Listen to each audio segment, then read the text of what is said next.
Hey there, this is going to be a high-level overview of the mechanics of All My Stye. You don't need any of this to start playing, but if you're well-versed in TTRPGs, this should give you a good snapshot of what you're getting yourself into. A lot of people will get preferences and kind of know what they're looking for when they're looking to get into a game. If you don't know what a TTRPG is, or only vaguely have an understanding, maybe you should be in the new player video, and that'll be linked down below. Okay. All My Stye is a D20 survival horror fantasy game where you play as a noble family of mice trying to survive and thrive in a world that considers you an excellent source of calcium. This game is built to be a troop-style West Marches style game. It's something that's designed to have one-shots that start and end in town and be built on exploration. As far as the mechanics are concerned, most of the checks are roll a d20, add a modifier, and try to beat a target number. If you beat the number by 10 or more, you critically succeed. If you fail by 10 or more, you critically fail. If you've played Pathfinder 2nd Edition, this will not be new to you. Nearly every roll in the game, however, is made by you, the player. You attack a monster, you're going to roll to try to beat the target number of the monster's defenses in order to hit it. If the monster attacks you, well, you roll your defenses to get out of the way. If you get crit, it's nothing I did. It's everything about you rolling poorly and not getting out of the way. You'll start the game by rolling up 5 characters, picking the best 3 to play with the rest being retainers or hirelings. The system is, like I said, West Marches, so you'll control a stable of characters and send them out one at a time on adventure. I'll be running 4 to 5 games a week probably, and you can play twice a week or twice total. Both of those are fine, and we had people last campaign that played at both speeds and still had fun. They got to be part of the community just at their own speed. That's what this is designed to do. It's designed to work with your schedule and your level of investment. The other kind of piece of that is if you do want to jump in, a lot of times it's kind of hard to join a campaign where you know, oh, well, if I don't play, then nobody else can play, right? If we've got 4 to 5 players and 2 people can't make it, then, you're letting people down. That's not how this game works at all. Not only can you get really, really invested, but you can also just say, I'll try it out. And if I don't like it, you don't feel compelled to try to keep going if you're really not having fun and you're not feeling the spark. Okay, so what does that early play look like? Well, the early vibes are very old school. Magic is alien, hit points are very small, the danger is very big. There's a real survival horror feel. Creative play here is key, and since leveling up is through getting wealth back home, get the goods, get the gold, get home, get rewards, and fighting is something you do when you have to, when you feel like taking a wild gamble, or when you feel like you have an overwhelming advantage. It's a different vibe than what a lot of people will be used to if you're coming from a more heroic fantasy background. But that heroic fantasy stuff is still there. As you level up, you'll get to feel a shift. The characters are designed to outscale the monsters. As you get class abilities, skills, magic items, combat becomes a risk you can take rather than something to be feared and avoided. By the time you get to high level play, you are heroic characters that have mostly outleveled the idea of dying. You've got a wide tactical toolkit and can enjoy going and being the problem for somebody else. So let's talk about classes real quick. There are classes in the game, but they're very small and straightforward. All the information you need to play a class fits on a single 2-page spread. That's it. All the math, all the abilities, everything to get you from level 1 all the way to max level, which is 12, by the way. So each class in that range is also a mixture of the 3 basic roles. You have combat, leadership, and utility. Combat is pretty self-explanatory, but because it's one of the 3 options, understand that not everybody is going to be equally effective in combat, because you're not always looking to just go and fight things. Utility is usually through spellcasting, but you can also have things like a rogue that don't often spellcast, more they're just bringing a ton of unique abilities and skills that will help them with whatever the situation is. Lastly, you also have leadership, which is like a support-oriented class, and being able to support your allies in this game is very important. The idea of teamwork and trusting the expert are core to the way this game functions. There are no feats, no build choices that you make inside of the class, and there's really not a lot of customization options that are things you can get from the rulebook by itself. That's intentional. This game is designed for emergent play. For example, you can't just pick a skill and say, I was good at this skill. You have to play the game, get to a situation where you would make that skill check, and then you decide whether you're good at it or not.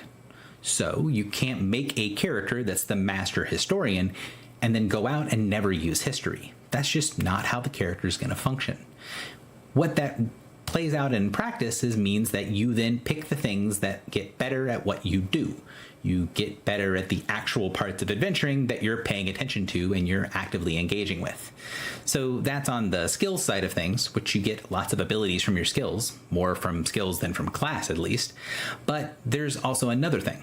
Your sort of build that you go for and a lot of the customization options, they're on your emergent play choices of how you create things with magic items and skills. You won't be the fighter that has a headband of intellect and the great weapon master feat. Instead, you'll be known as the person who has the master occultist ability, and they also happen to have access to the family sword of bird slaying. Your characters get united by a common creed, and if during play you say something like, well, I'd lie to that guard to get his sweet, sweet treasures normally, but my creed is death before dishonor, so I guess I vote for telling him the truth and dealing with what happens next. If that moment creates drama, then at the end of the session, you make a check and see if that moment creates a permanent magic item that sticks with your stable of characters. It becomes a family heirloom, a shared treasure that you can lend out if you really trust that other player or that other house, but usually it's just something you can share around your characters. Well, think about that. Think about the magic items that get created by an idea like death before dishonor, and how that might be different from something where you create magic items around the idea of help me, help you.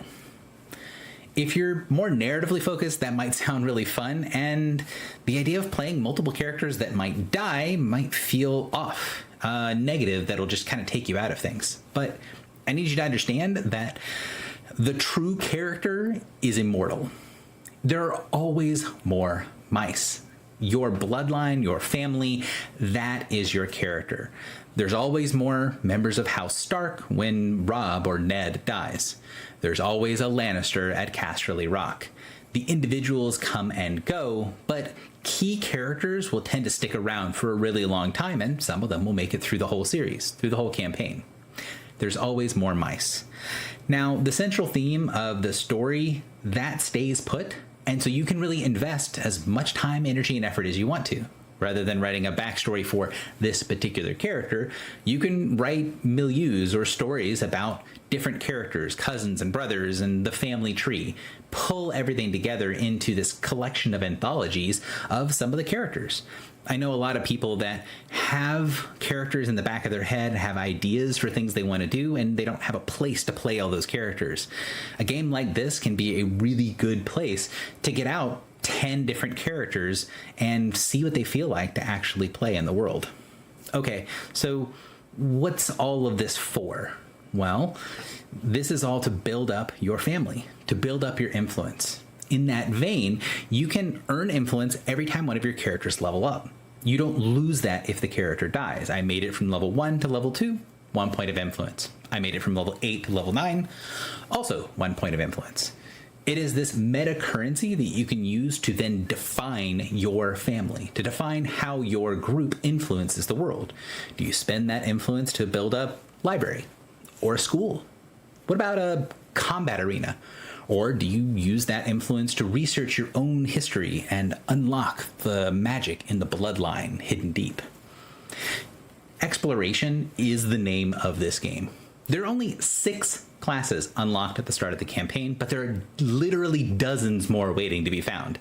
Not only that, but magic has to be discovered. Supernatural materials change every year, so they have to be experienced, and they have to be experimented with. You need to brew new potions as magic change. The ingredients will all be different. You can form alliances with other peoples or create blood feuds. it's all up to you.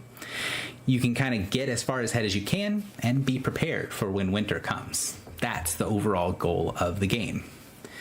If you actually want to play, just hop on the Discord, set up a character creation session, and ask any of the questions you have about the system to the other players.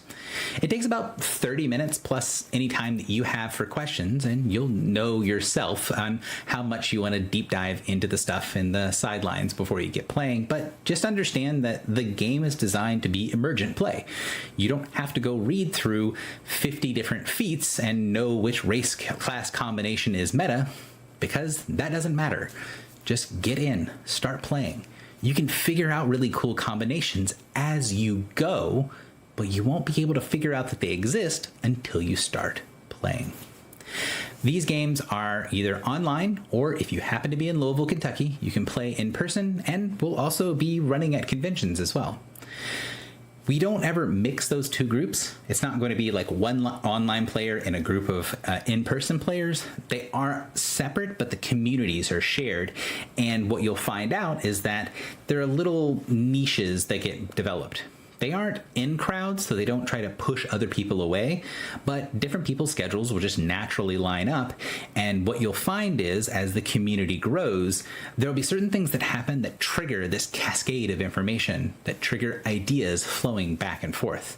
One group will find something, it'll be weird and hidden and unusual, and they'll be missing the key, but they'll come back, and slowly the stories will get told around, and someone will go, wait a minute, I think I know how to solve that.